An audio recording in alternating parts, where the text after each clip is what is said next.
croix nous sera toujours chère. Elle est gloire et victoire pour moi. Et par elle, en la maison du Père, la couronne est offerte à ma foi. Et par elle, en la maison du Père, la couronne est offerte à ma foi.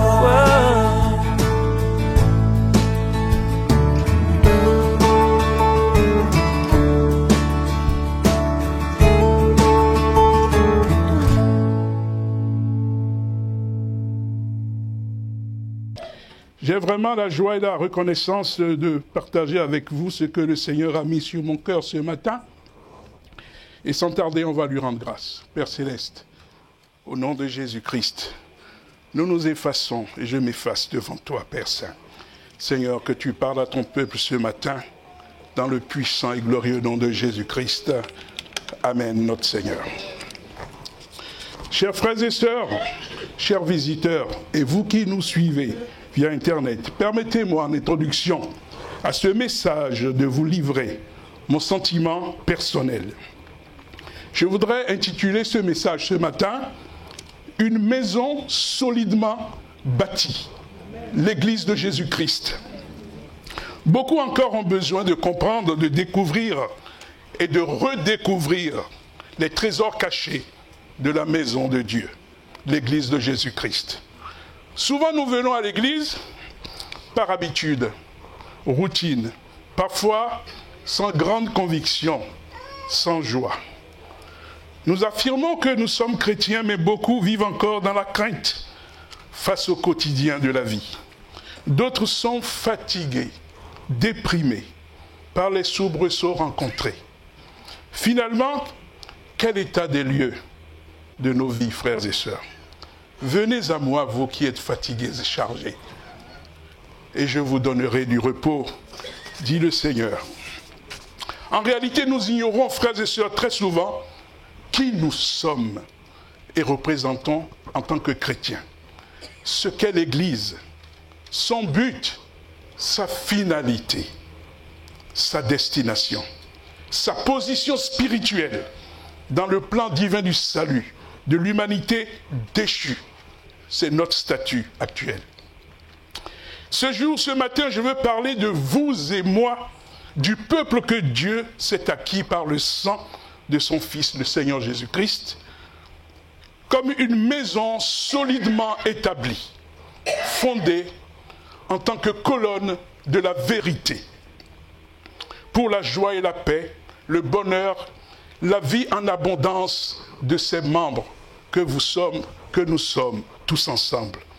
Dans le livre d'Osée, du prophète Osée, chapitre 4, verset 6, Dieu dit « Mon peuple est détruit, faute de connaissance. » Et ce matin, si tu ignores qui tu es et où tu te trouves, c'est-à-dire le trésor que tu possèdes, si tu l'ignores, il te sera difficile d'en profiter.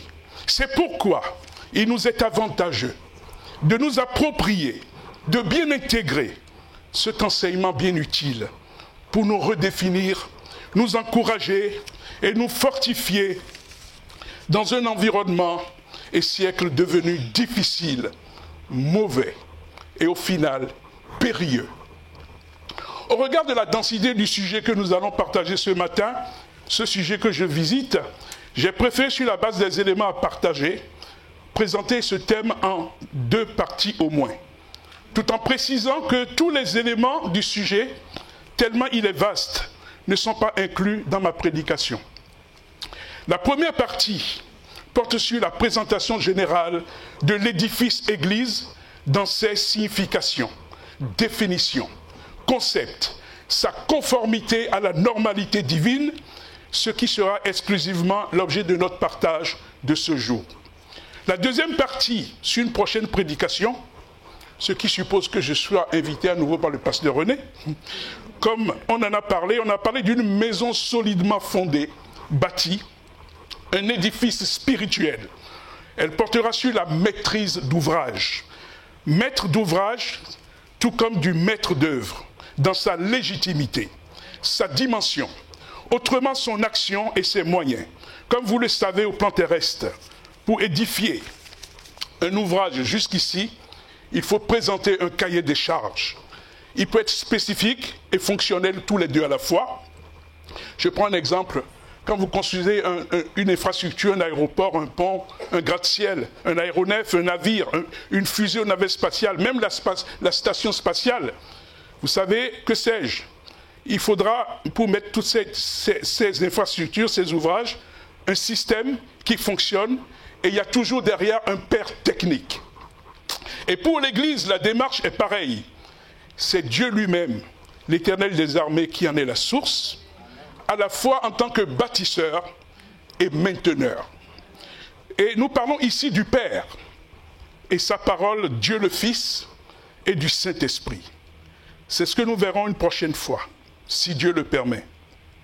Pour ce jour, en ce qui nous concerne, abordons maintenant ce qu'est l'Église de Jésus-Christ, dans une présentation qui s'est voulue la plus simple possible. Alors, présentation générale de l'édifice. Je l'ai présenté en tant qu'une architecture, une cartographie. Et je dirais que l'Église est mentionnée pour la toute première fois dans le Nouveau Testament, lorsque Jésus dit à Pierre, Matthieu chapitre 16, verset 18, « Et moi je te dis que tu es Pierre. Et sur cette pierre je bâtirai mon Église. Et que les portes de la mort et du séjour des morts ne prévaudront point contre elle. » Nous devons comprendre par cette déclaration du Seigneur Jésus qu'il s'agit d'abord de son Église. Que c'est lui qui l'a bâtie. Donc nul autre. Enfin, que rien ne pourra la détruire ou l'anéantir. Dans ce rien, on peut y mettre tout. Rien ne peut détruire l'Église de Jésus-Christ. Tout ce que vous voulez, aucune puissance, aucune personne, aucune force. Parce qu'il est Dieu. Alléluia. Et le seul Dieu.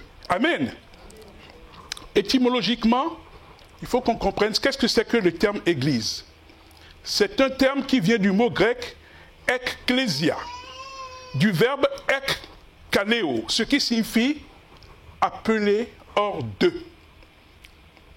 Pour bien traduire, la signification du mot Église ou ecclésia est assemblée, appelée hors d'eux.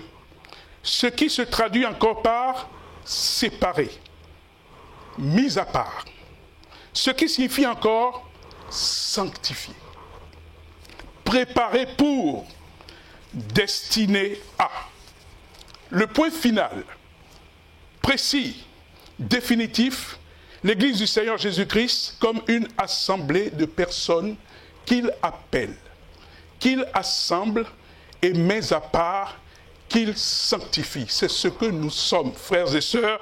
Il faut bien qu'on commence à intégrer, à se l'approprier. Alors, dans cette partie 1 qui présente généralement l'Église de Jésus-Christ, je l'ai scindée en plusieurs parties. Une partie A, quelques mots de définition. Dès lors, l'Église du Seigneur s'identifie de manière définitionnelle multiple. C'est-à-dire, un petit 1, c'est d'abord un corps.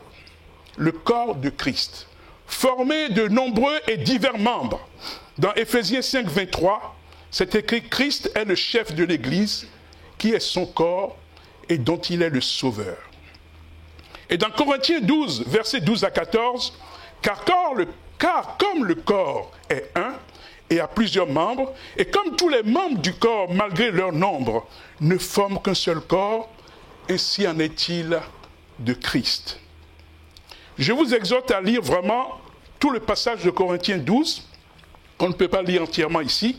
Dans ce corps, je prends vraiment le temps pour en parler, tous les membres ont de la valeur, de l'importance, de l'utilité et ont leur place. Pourquoi? Parce que le Seigneur a pris son temps pour racheter chacun. Il a souffert pour ça. C'est pour cela que chacun de nous a une valeur, une importance aux yeux du Seigneur. L'analogie ici est faite avec le corps humain qui comprend plusieurs membres. Et l'essentiel à retenir ici, malgré leur nombre, les membres ne forment qu'un seul corps. Tous ceux qui ont été baptisés ont reçu la vie de l'Esprit de Christ l'ont été pour former un seul corps. Malgré leurs différences et diversités, quelle que soit notre couleur, notre origine, notre position sociale, que nous soyons riches ou pauvres, instruits ou savants, ignorants, dignitaires, exécutants, etc. Tous les membres appartiennent au corps de Christ. C'est Dieu qui place chacun des membres dans le corps comme il a voulu. Tous les membres ont besoin les uns des autres. J'ai besoin de toi, mon frère. J'ai besoin de toi, ma sœur. Et tu as aussi besoin de moi parce que nous sommes un. Nous sommes membres du même corps, du Christ. Aucun ne peut prétendre ne pas avoir besoin des autres. Même les plus faibles sont nécessaires. Les membres du corps doivent rester unis. Pour cela, Dieu veut donner plus d'honneur à ceux qui en manquent et nous devons les entourer. Je prends une petite pause sur ce passage pour dire que ta valeur, je dois t'entourer parce que tu as de la valeur à mes yeux, mon frère, ma sœur. Je dois m'intéresser à toi. Même celui qui pense qu'il n'est rien, ce n'est pas vrai. Dans la maison de Dieu, tu as de la valeur. Et vraiment, le Seigneur voudrait que nous le comprenions cela. Nous qui sommes son peuple, nous devons vraiment nous aimer comme il nous aime. Alléluia. Nous devons nous considérer comme il nous considère. Personne ne doit être rejeté. Personne ne doit être négligé. Personne ne doit être méprisé.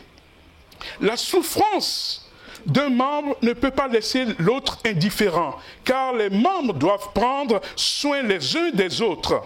Enfin, les honneurs qu'un membre peut recevoir sont partagés par tous. Bien sûr, si tu es honoré, je me sentirai honoré. Si tu es élevé, je me sentirai élevé. Pourquoi? Parce que nous sommes un dans le Seigneur. Parce que tu es mon frère, tu es ma sœur. Aujourd'hui, le Seigneur t'élève, je me sentirai aussi élevé. Parce que nous partageons le même Seigneur. Alléluia. Je parlais du corps, mais je parlais aussi d'un corps vivant et actif. C'est ça le corps de Christ, dont chacun des membres est participant. Vous savez, les membres établis par le Seigneur dans l'Église ont des fonctions diverses. Nous devons être des membres actifs, des membres participants. C'est comme ça que le Seigneur a placé nos vies dans son corps. Car sur le corps humain, tous les éléments du corps humain sont actifs. Le doigt, il peut bouger, la main peut bouger, le pied peut bouger. Dans le corps de Christ, tout le monde doit être en mouvement pour le Seigneur, doit être actif. Et dans 1 Corinthiens 12, 28, Dieu a établi dans l'Église, premièrement des apôtres, secondement des prophètes, troisièmement des docteurs, ensuite ceux qui ont le don des miracles, ceux qui ont le don de guérison, de secourir, de gouverner, de parler des langues, donc des fonctions totalement différentes. La vie de l'Église, ce n'est pas seulement des réunions avec des acteurs, des spectateurs, orateurs, auditeurs, quelques moments de participation collective par des chants, des prières, des louanges, quelques prophéties, etc. Tous les membres doivent trouver leur place, car beaucoup ont le sentiment qu'elles ne participent pas, alors qu'il y a tant de choses à vivre et à faire. Le Seigneur a voulu que chacun de nous dans son Église ait un rôle, participe, vive la communion, vive la présence du Seigneur dans ce qu'il veut pour nous. Vous savez, et c'est tellement important ce que nous disons parce que il y a tellement de choses à faire, il y a tellement de choses à nous occuper, il y a tellement de choses pour le royaume de Dieu. Ce n'est pas seulement tout ce dont on a parlé, il y a aussi le secours aux pauvres, il y a les bonnes œuvres envers ceux qui sont dans le besoin, l'aide dans les épreuves, il y a le témoignage auprès des inconvertis pour gagner les âmes. Parmi nous, il y a des besoins. Il y a des hommes et des femmes qui ont besoin d'être entourés. Le Seigneur nous a donné des frères et des sœurs, des tontons et des tantis, des parents, des gens qu'on doit entourer, des gens qui doivent se sentir entourés. Il y a qui ont besoin d'être écoutés. Parce que nous devons ceux qui sont un peu plus aguerris doivent les entourer. Je pense même à ceux qui vont passer par les eaux du baptême ou ceux qui s'engagent. Ils doivent trouver une écoute auprès de leurs aînés. C'est comme ça que le Seigneur a construit l'Église. C'est comme ça qu'il a voulu que son Église fonctionne. Parce qu'il nous a mis à part et il nous donne l'aide nécessaire. Nous devenons une famille unie, vraiment puissamment forte dans l'amour et construite et différente de ce qui se passe dans le monde où tout est basé sur les intérêts, où tout est basé sur le mépris, tout est basé sur le matériel et beaucoup d'intérêts. Nous sommes l'Église de Jésus-Christ. Et est-ce que nous avons compris cela? L'ADN de l'Église, c'est l'amour fraternel. C'est dans l'amour que Dieu se révèle, le bonheur d'aimer. Aimer son prochain comme soi-même, c'est là que Dieu se révèle, c'est là que les miracles arrivent. Parce que Dieu ne peut pas rester inactif dans l'amour. Alléluia, c'est important, c'est le fonctionnement qu'il veut. Et c'est ce que nous voyons dans l'Église, dans le Nouveau Testament, l'Église primitive. Leur ADN, c'était l'amour fraternel. Il y a tellement de choses à dire, frères et sœurs. Et je dirais tout simplement que la vie des premiers chrétiens, il y avait cette parole de l'Évangile qui était annoncée dans les villes, les régions, où vraiment les chrétiens vivaient leur foi. Chaque membre du corps doit trouver sa place. C'est pour cela que nous sommes heureux de venir dans la maison de Dieu. Parce que si chacun trouve son utilité, chacun trouve sa place, il a hâte de venir pour servir. Et nous ne devons pas rester en arrière. Quand je parle de la place, il n'y a pas que la prédication, les conduites des réunions. On a besoin de musiciens. Dans les activités de l'Église, on a tellement besoin d'aide. Que ce soit l'école du dimanche, que ce soit la jeunesse, l'accueil, les frères et sœurs qui préparent la Sainte Seine et toutes ces choses. Dans toutes les activités de l'Église, on a besoin d'ouvriers, on a besoin de bras. On doit s'engager. Et ce n'est pas que ça. Même dehors, nous sommes l'Église, nous sommes les pierres vivantes. Partout nous portons l'Évangile, nous portons le témoignage. Et il y a tellement de gens dehors qui souffrent, qui ont besoin de connaître Christ et notre témoignage. Et tout ce, même dans le bus, n'importe où, le Seigneur peut vous donner, me donner une opportunité pour témoigner de Jésus-Christ. Frères et sœurs, vraiment l'ampleur de la tâche est grande et chacun de nous a sa place. Il est écrit que le Seigneur dit que nous puissions prier le Père pour qu'il envoie les ouvriers. Bien sûr, mais nous sommes là. Me voici, Seigneur. Christ nous appelle ce matin à entrer dans vraiment sa vigne.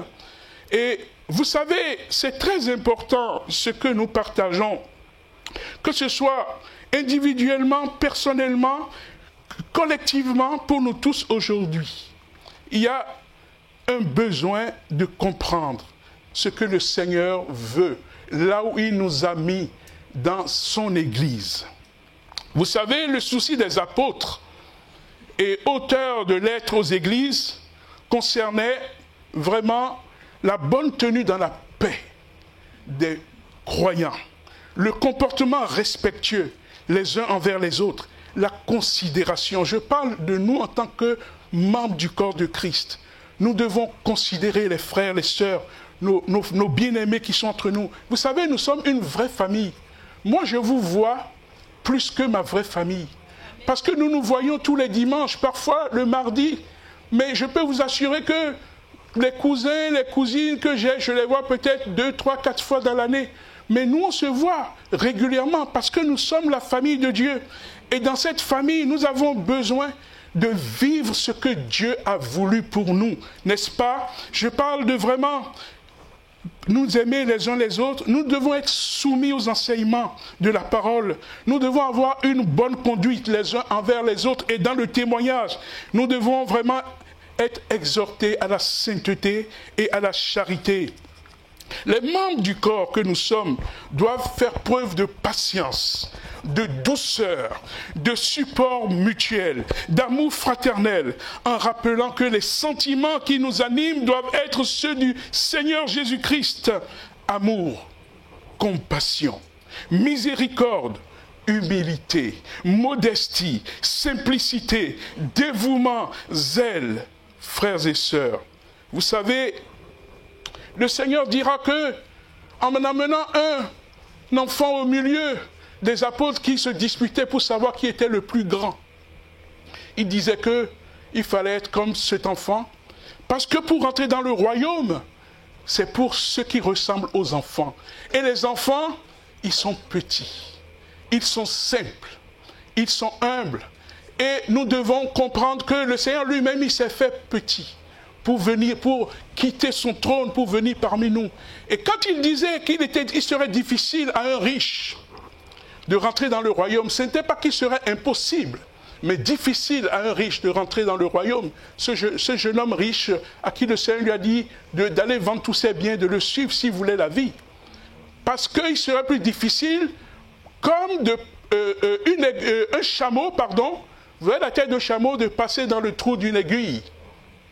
Aïe, regardez le fil comme il est petit, il passe par le chat de l'aiguille. Mais si on n'est pas petit, et si on devenait petit, on pourrait passer par le chat de cette aiguille, n'est-ce pas? Le Seigneur veut que nous soyons vraiment des enfants, avec un cœur d'enfant devant lui, pour que nous puissions vraiment vivre, rentrer dans ce royaume qu'il nous accorde et qu'il a vraiment payé par son prix, son sang, pour que nous puissions y rentrer. Dans Philippiens 2, versets 3 à 8, ces mêmes exhortations sont reprises aussi dans Romains 12. Nous devons nous y arrêter et méditer chacune de ces paroles que j'ai apportées sur le besoin de notre positionnement les uns envers les autres. Ce n'est pas pour juger ceux qui sont autour de nous, mais nous devons nous tenir devant le Seigneur avec cette parole comme devant un miroir pour voir comment se corriger et quels sont les manques que le Seigneur peut nous révéler. Vous savez que l'apôtre Jacques, dans son épître,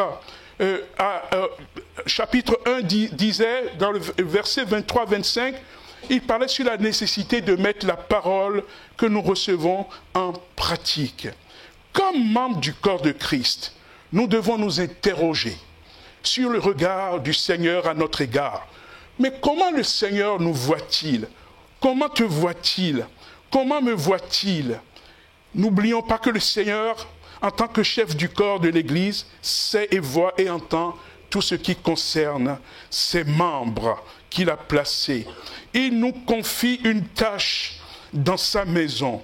Il attend que nous y vivions comme un membre actif et il a préparé une place à chacun de nous dans sa gloire pour nous y faire rentrer lors de son retour.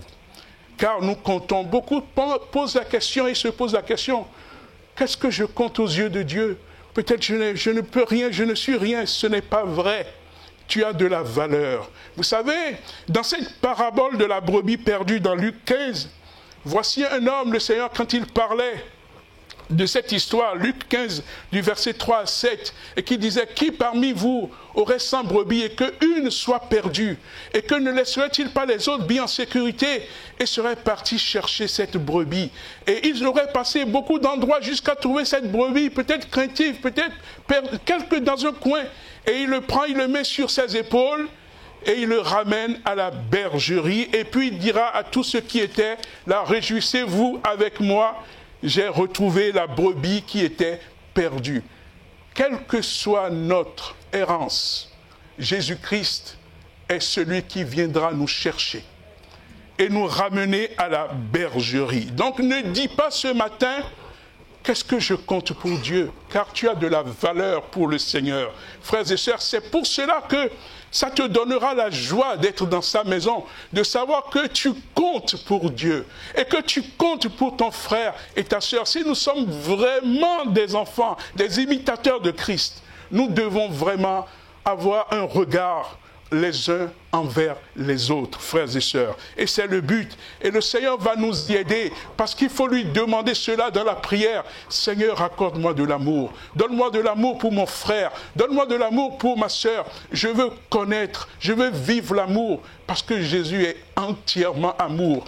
Et vous savez, je dis vraiment ces choses, elles comptent, elles sont importantes. Il y a un bonheur d'aimer, il y a un bonheur de comprendre. Dieu aime tellement nos vies. Quand il est écrit que Dieu a tant aimé le monde qu'il a donné son Fils afin que quiconque croit en lui ne périsse pas mais ait la vie éternelle.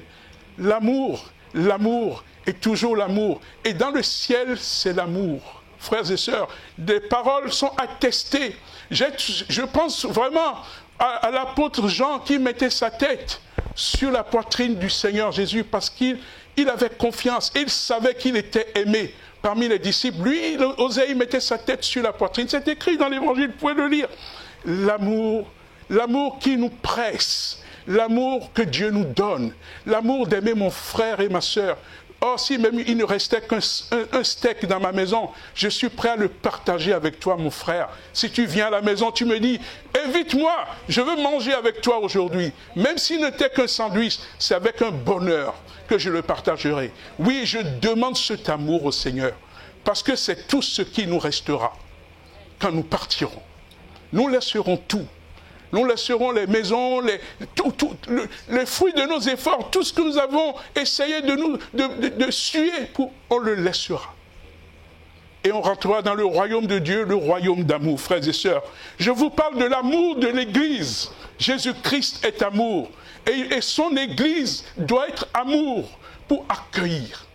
Jésus accueillait les faibles. Il accueillait vraiment ceux qui étaient désespérés. Et ils étaient restaurés. Et nous voulons voir des hommes et des femmes restaurés et participer. Et nous sommes ainsi heureux de servir Dieu. Frères et sœurs, je suis heureux quand je viens dans la maison de Dieu, parce que je verrai mon frère, je verrai ma sœur, et j'ai la joie déjà de le faire. Alléluia. Vous savez, le but final de cette Église que nous sommes, c'est d'aller au ciel. Et nous voyons cette foule dans Apocalypse 7:9, cette foule tellement grande de toute nation, de tout peuple, ensemble, il n'y a pas de différence pour louer le Seigneur, comme un peuple racheté, présent devant les yeux du Seigneur, et il connaît chacun par son nom, il connaît chacun tel qu'il est. Alléluia. Très vite, une autre définition dans le petit point 2. Je regarde le temps, il passe tellement vite. Il y a tellement de choses à partager. L'Église, c'est un temple. On a vu l'Église comme le corps de Christ. Nous sommes les membres, les uns avec les autres, dans l'Église de Christ. C'est aussi un temple, la maison dans laquelle Dieu habite. Éphésiens 2:21. En lui, tout l'édifice bien coordonné s'élève pour être un temple saint dans le Seigneur. 1 Corinthiens 3:17. Si quelqu'un détruit le temple de Dieu, Dieu le détruira, car le temple de Dieu est saint. Et c'est ce que vous êtes. Vous savez, le Seigneur dit, je suis saint, et vous serez saints. Et le temple, nous sommes le temple du Christ. Nous sommes le temple du Saint-Esprit. Or, ça c'est un peu parfois les travers de la technologie, j'ai juste touché, excusez-moi. Je disais que nous sommes le temple et que le Seigneur vit en nous. Le Seigneur est saint. Et ce temple doit être préservé. Ce temple doit être sanctifié. Ce temple vraiment on doit veiller à ce que nous puissions marcher avec le Seigneur parce qu'il est saint. Et c'est vraiment, nous sommes mis à part. Et nous allons aller vite parce que on pourra peut-être revenir sur la sanctification qui mérite toute une prédication. D'ailleurs, je crois que dans le groupe GECO, les jeunes ont vraiment bénéficié de cette journée spéciale avec cette thématique sur la sanctification. Ici, l'Église n'est pas le bâtiment, mais l'assemblée des justes. des pierres vivantes où l'Esprit de Dieu habite, et cette maison a besoin de rester sanctifiée à cause de la présence de Dieu. En tant que temple de Dieu, notre marche doit être donc capitale dans la sanctification, sous peine de disparaître. Parce que si nous ne préservons pas cette marche dans la sanctification, nous serons retranchés, frères et sœurs. Car il est écrit que l'âme qui pêche, c'est celle qui mourra. Troisième petit point, nous sommes l'épouse de l'agneau. Dans Apocalypse 21:9, puis un des 7 anges qui tenait les 7 coupes remplies des 7 derniers fléaux vint, et il m'adressa la parole en disant, viens, je te montrerai l'épouse, la femme de l'agneau. Et l'apôtre Paul, en parlant dans Éphésiens 5:31, c'est comme une union mystique, une relation spirituelle mystérieuse entre le Seigneur et son Église. C'est pourquoi l'homme quittera son père et sa mère, s'attachera à sa femme, et les deux deviendront une seule chair. Ce mystère est grand. Le Seigneur est attaché à son Église comme une seule chair. Nous sommes un. Notre vie et celle du Seigneur, nous sommes un. Nous sommes assis avec lui dans les lieux célestes, frères et sœurs. Petit point 4, une ville, l'Église. Nous sommes la nouvelle Jérusalem, dans Apocalypse 21.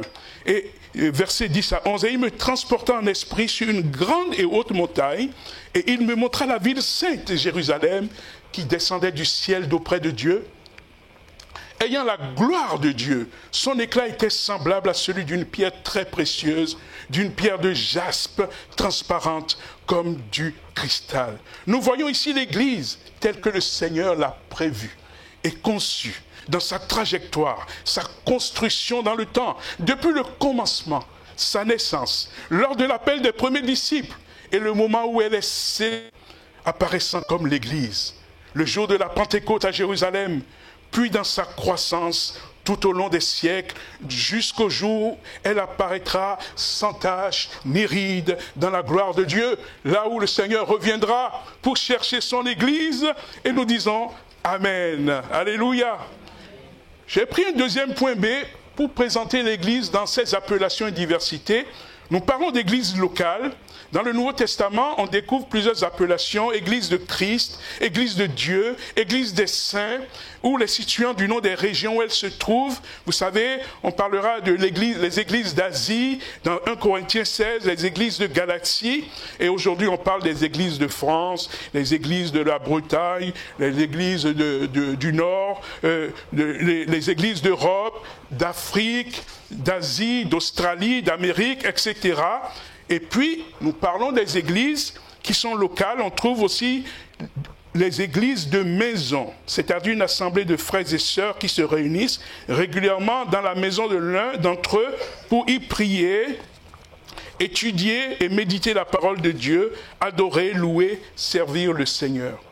Vous savez, bien qu'ayant leur particularité, leur culture, toutes sont des églises du Seigneur, qu'elles soient églises locales, qu'elle soit une église de maison, qu'elle soit une église de la ville, qu'elle soit une big church, comme on dit, elles sont toutes les églises de Jésus-Christ dans la mesure où les personnes croient en Christ comme leur Seigneur et Sauveur, se sont repentis de leurs péchés, se sont convertis et s'engagent à suivre le Seigneur Jésus-Christ. Le Seigneur voit toutes les églises de la même manière, qu'elles soient riches, qu'elles aient plein d'effets spéciaux, toutes sortes de caméras, la climatisation, ou que l'église soit dans un bidonville avec des tôles, il fait chaud et que les gens suent.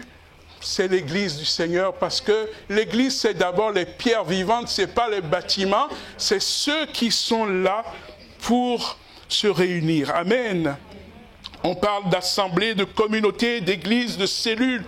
Toutes ces, elles sont, pour être une église de Jésus-Christ, on doit y trouver, quelles que soient les formes, on doit trouver unanimement l'enseignement de la parole de Dieu. La communion fraternelle, le baptême d'eau, le baptême du Saint-Esprit, la pratique des dons spirituels, l'exercice des ministères, la Sainte Seine, l'imposition des mains, les prières et le témoignage de l'Évangile dans l'entourage, dans la ville, le quartier, le village, Et nous pouvons lire dans 1 Corinthiens 4, 17, et je ne veux pas le lire, je vous les donne rapidement à cause du temps qui passe. Je vous laisse aussi 1 Corinthiens 7, 17, afin que vous puissiez vraiment regarder ce qui est dit sur l'église locale, l'église de maison. Et à titre de rappel fondamental, je voudrais vous faire comprendre que notre maison d'abord, la maison familiale, c'est le premier endroit dans lequel le Seigneur doit être honoré.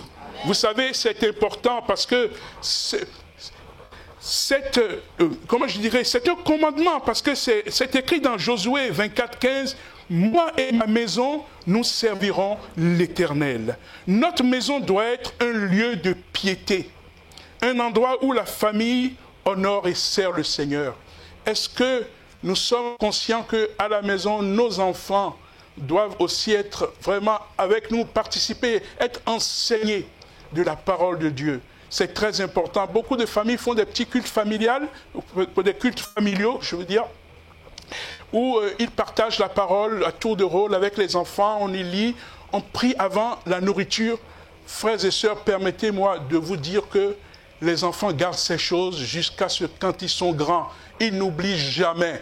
Et c'est là que ça doit commencer, ce que nous avons reçu du Seigneur et dans l'Église, de le donner à nos familles, à nos enfants. Et c'est là que les enfants aussi apprennent la crainte, à grandir et à connaître le Seigneur. C'est très très important.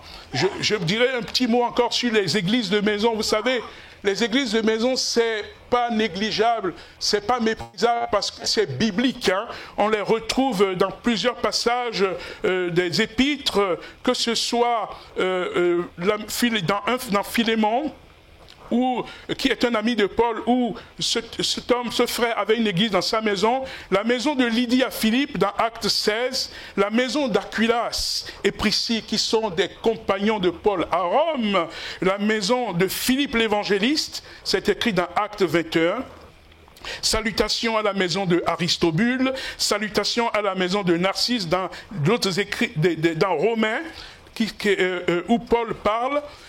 Donc l'église de maison a de la valeur et a des avantages et des inconvénients aussi. Ce matin, je veux faire comprendre qu'il y a des chrétiens dans tous les endroits. Nous avons des frères et sœurs dans tous les endroits du monde entier et qui se réunissent selon la possibilité et l'organisation qu'ils ont. Mais l'important, c'est que le Christ est là, au milieu d'eux. C'est vrai que tout le monde ne peut pas avoir un beau local avec toutes les contraintes qui vont avec. C'est vrai qu'il y a la proximité, des gens ne peuvent pas aller très loin. Il y en a qui sont isolés et l'église de maison est vraiment un moyen que le Seigneur a donné pour que chacun de nous puisse grandir dans la foi et avancer. Voilà. Donc, ce que je veux dire, entre autres, que c'est vrai qu'on retrouve aussi cette utilité de petites cellules comme ça lorsqu'il y a des persécutions. Lorsque nous avons eu le Covid aussi, on ne pouvait même pas, avec le confinement, se retrouver. Le Seigneur aura toujours et donnera toujours les moyens à son peuple. Moi, je suis vraiment heureux que nous puissions continuer à le servir, quel que soit ce qui va arriver. D'ailleurs, je me souviens que notre pasteur Henri, qui nous a quittés, disait souvent qu'il faut que nous ayons un cahier quand nous venons à la maison de Dieu pour y noter. Et moi, je crois aussi que dans les temps de la tribulation, si jamais ceux qui ne seront pas enlevés, et que des gens viendront enlever les Bibles, enleveront tout ce qui nous a été donné, il nous restera quoi pour vraiment nous rappeler de la parole de Dieu? C'est important d'avoir ce cahier, d'y noter tout ce que nous entendons. Je vais aller encore un petit peu vite. Si mon frère m'a dit 40 minutes, je vais essayer d'avancer un peu, car il y a encore des belles petites choses à dire. L'église de ville, vous savez, nos églises sont appelées à rendre témoignage autour d'elles comme des chandelles qui éclairent la nuit. Dans Matthieu 5, 14, 16, vous êtes la lumière du monde. Les églises ou assemblées vivent de la vie de chacun des membres qui les composent, de leur fidélité, de zèle, de santé spirituelle. Vous savez, l'église Vie Nouvelle, ou toute église de Christ, c'est nous, c'est vous. Et l'église vit de ses membres actifs, de leur fidélité, à qui le pasteur va apporter la parole d'exhortation. s'il n'y a pas de fidèles devant lui. Notre fidélité à l'Église est importante, frères et sœurs. Notre zèle. Et si on n'a pas du zèle, je vois mon frère Yannick, qui est responsable de l'évangélisation. Comment on pourrait rentrer dans la ville et aller évangéliser? Le Seigneur nous a donné du zèle pour sa maison. Frères et sœurs, il nous donne une santé spirituelle. Dans l'Église, il y a 2 piliers. Il y a l'édification et l'évangélisation. Ils sont tous deux liés et interconnectés. Vous savez, l'édification, c'est la solidification, la fortification, l'affermissement en interne, qui permet vraiment d'être dans la capacité de témoigner, d'accueillir, vraiment d'accompagner ceux qui sont touchés par la parole de Dieu. Et la base de cette édification, c'est la prière, l'enseignement, l'adoration, la louange. Tant que nous pourrons nous appuyer sur ces choses, l'exercice des ministères et des dons spirituels, nous serons édifiés dans la maison du Seigneur. Dans le besoin de s'encourager mutuellement, de s'édifier ensemble. Quand je viens dans la maison du Seigneur, je sais que je serai édifié, que je serai enseigné. Et parfois, j'ai tellement plaisir quand je m'assois et que mon frère dirige la louange, je reçois. J'ai tellement la joie quand je suis assis et que notre frère, à tour de rôle, nous devons pouvoir apporter la parole du Seigneur. Elle n'est pas seulement sur l'estrade. Quand je téléphone à mon frère ou à ma soeur, comment vas-tu? Et que le Seigneur me donne une parole pour toi. Je ne sais pas, tu ne te sens pas bien, le Seigneur me donne une parole pour toi. Nous sommes déjà dans le service de l'édification. Et le Seigneur veut que nous nous édifions les uns les autres. Lui-même nous édifiant, frères et sœurs. Alléluia. Très vite. Deuxième pilier, l'évangélisation. Qui se fait en principe à l'extérieur. Là où sont ceux qu'on doit appeler, dans les rues, les places et les lieux publics. Dans Luc 14, 21, dans Marc 6, 56, Actes 5, 12. Pas d'édification et d'évangélisation sans le Saint-Esprit. Le Seigneur lui-même évangélisait, Seigneur Jésus, dans les rues, dans les places, et par la suite, déjà en compagnie des apôtres qui ont pris le relais ensuite, dans le ministère et celui des apôtres. C'est dans le cadre de l'évangélisation qu'on voyait les miracles et les prodiges de guérison et de restauration. Est-ce que ça nous parle? Ça veut dire que quand le Seigneur évangélisait et que des hommes étaient là, ils apportaient des malades, ou alors quelqu'un qui demandait au Seigneur, si tu le veux, tu peux me rendre pur. C'est dans l'évangélisation et il le rend pur. Et toi aussi, mon frère, ma soeur, dans ton évangélisation, tu vas rencontrer quelqu'un, tu vas dire, veux-tu que je prie pour toi? Il va dire oui. Je n'ai jamais vu quelqu'un qui dit non, je ne veux pas que tu pries pour moi. Et tu vas prier pour lui et le Seigneur va t'utiliser pour le guérir, frères et sœurs, parce que toi aussi, tu es un membre participatif, tu es un instrument. Et dans Acte 1, 8, vous recevrez une puissance, le Saint-Esprit, survenant sur vous, et vous serez mes témoins à Jérusalem, dans toute la Judée, dans la Samarie, et jusqu'aux extrémités de la terre. Nous avons besoin d'être soutenus par le Saint-Esprit, revêtus de sa force, pour accomplir l'œuvre de Dieu. Le Seigneur Jésus-Christ, dans son ministère terrestre, a passé 40 jours à prier et jeûner avant de commencer ce ministère. Il priait constamment et seul, parfois avec ses disciples. Donc vous voyez, pour être revêtu du Saint-Esprit, il faudra que nous acceptions de payer le prix.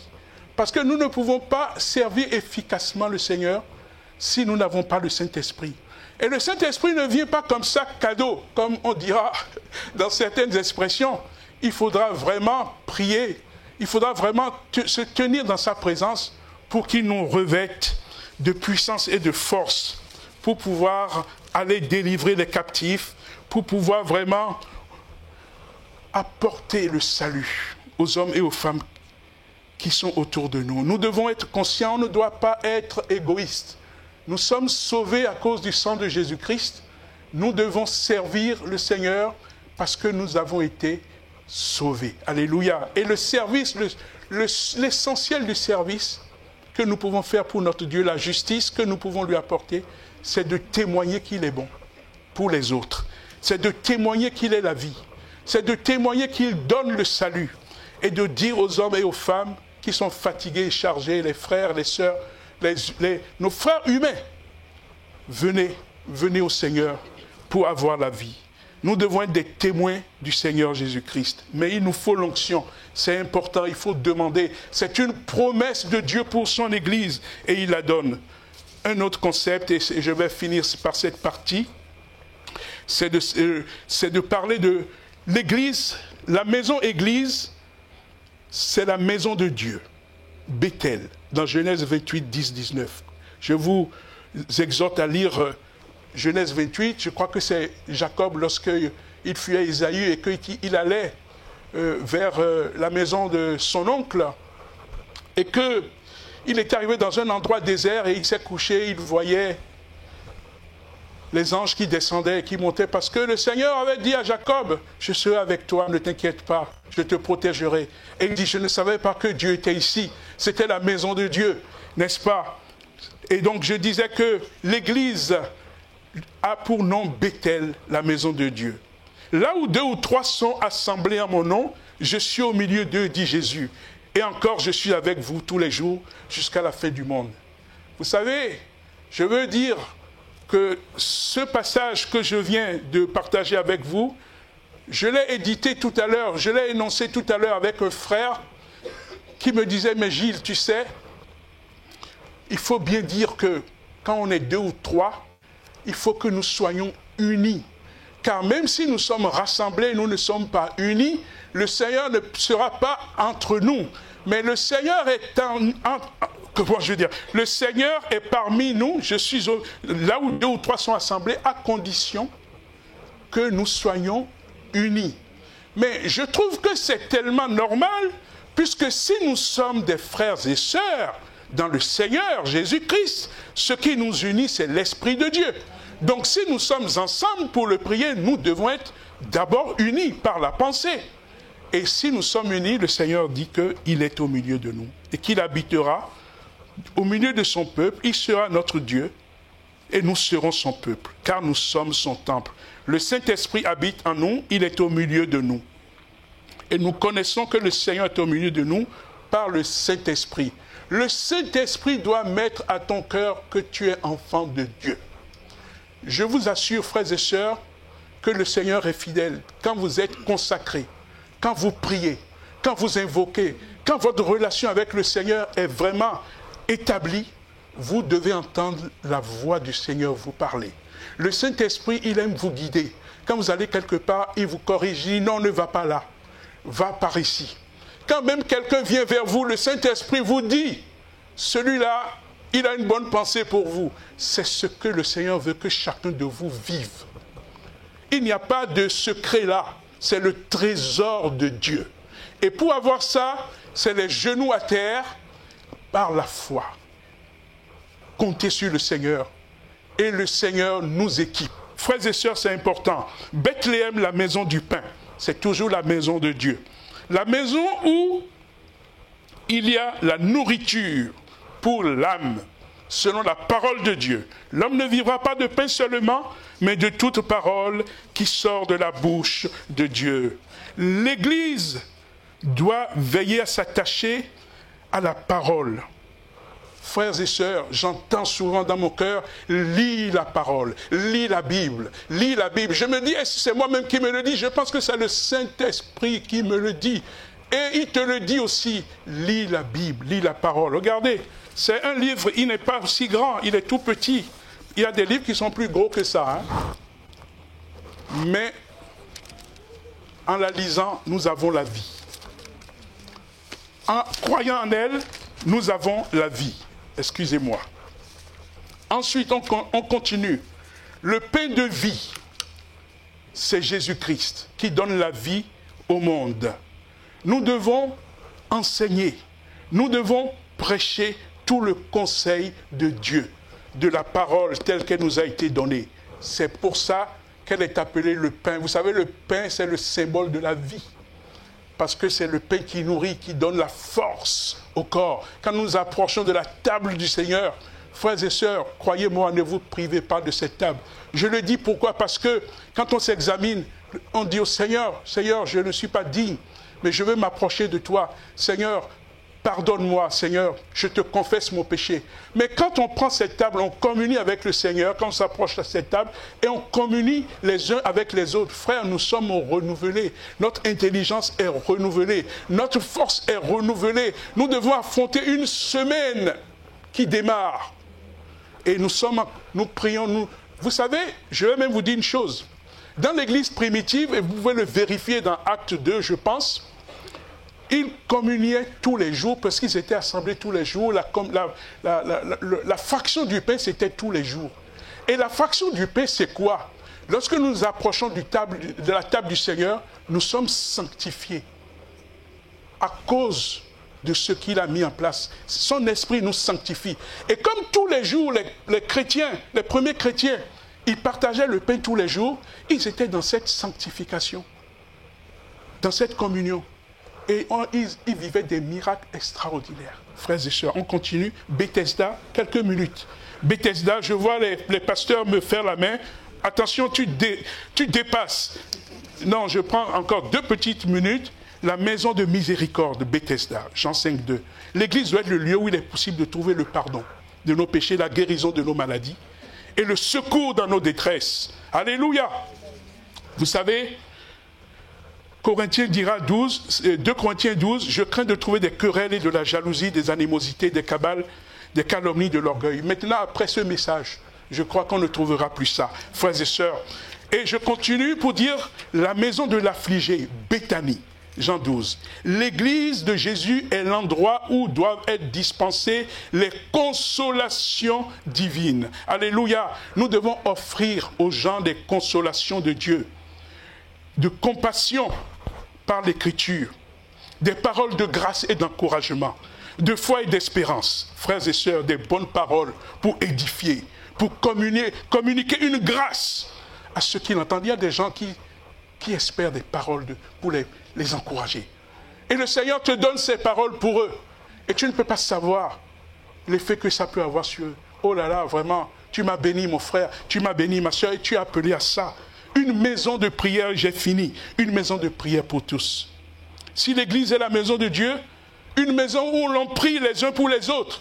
Oh mon frère Ghislain, je pense à toi l'après-midi du dimanche. Nous devons être nombreux ici à prier. Nous devons être nombreux à prier le mardi, au lieu de réunion de prière, si nous pouvons.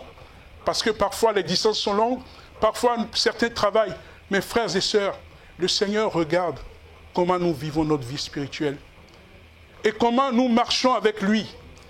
Il y a des requêtes que nous devons porter pour soutenir. Et Dieu aime ceux qui se mettent à la brèche, ceux qui sont des intercesseurs. Tu es un intercesseur, mon frère. Tu es un intercesseur, ma sœur. Frères et sœurs. Et j'ai fini. Le lieu où tous peuvent venir demander et recevoir le secours de Dieu dans toute leur détresse. Le pécheur, le malade, celui qui a besoin de guérison. Et l'apôtre Paul, pour finir, voulait que l'église soit un endroit d'encouragement, d'instruction, d'édification, en exhortant les chrétiens à aspirer aux dons spirituels et à être remplis du Saint-Esprit. Paul aimait l'église et les gens à qui il prêchait, il disait « L'amour de Christ nous presse. » Et moi, je vous dis ce matin, le Seigneur nous appelle. Amen. Et nous disons merci. Amen, Seigneur. Et on va lui rendre grâce. Vous savez, le Seigneur fait des choses merveilleusement. Il savait qu'on va prendre du temps, on va bousculer un peu. Le Saint-Esprit va bousculer un peu la manière de faire les choses. Et il a permis que les prophéties arrivent, qu'on se lève, ceux qui ont besoin de l'édification, de la fortification, viennent, et il a touché. Et maintenant, il permet que nous lui disions merci, si nous sommes d'accord. Alléluia.